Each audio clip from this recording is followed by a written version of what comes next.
Is it ever appropriate to call these prosperity gospel teachers out by name?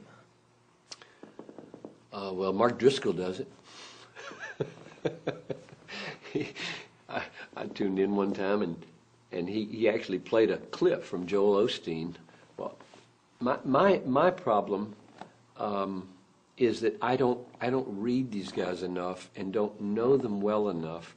I'm speaking in principle, and therefore, if I read a whole bunch of books by so-and-so and had absolute quotes that I could quote and arguments that I could give, I'd feel more. That's one criterion. I don't feel like I'm in their world enough to know them well enough. Number two,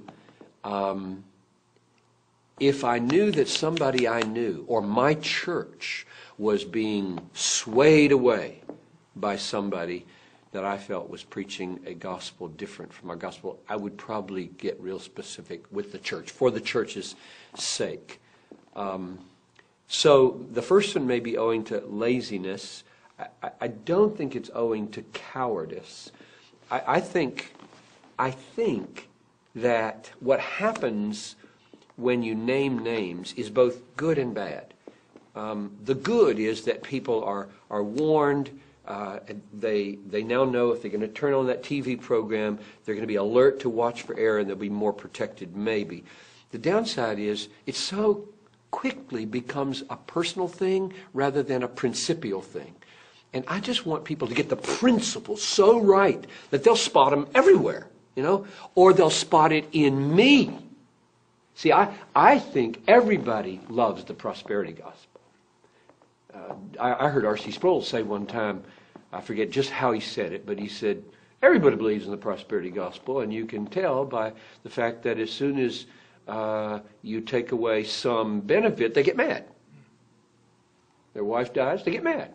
They lose their job, they get mad. I think, oh, so you really were loving prosperity. You really were loving health. And who doesn't, right? So I'm guilty a lot. So I want to give principles that will enable people not just to spot some TV preacher, but me. Piper, you've just departed. You've just fallen in, which is why, I don't know if anybody noticed it, but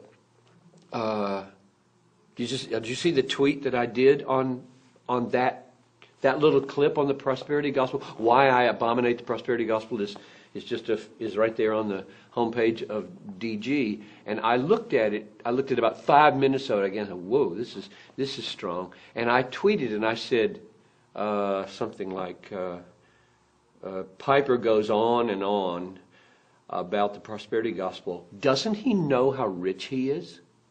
That was my tweet. Which is what I could imagine an adversary would say. And I just want people to know how fragile and imperfect I feel when it comes to criticizing things like this. I'm an American. Right? Look at this. This chair probably costs hundreds of dollars. I don't know what it costs. Shirt, pants, water in a bottle. This container costs more than the water. Why are we putting it in here? This is ridiculous waste of money. We're doing this with computers. They cost hundreds of thousands of dollars to set this thing up. What are you complaining about, you rich, no-count Western pastor complaining about? So you see how dangerous it is to become too...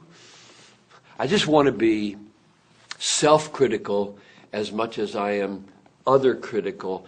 And so the name that I want to name in terms of criticism is John Piper, sinner in need of grace, loving the gospel, wanting to protect the church. I really don't want to go after particular people unless it's absolutely necessary.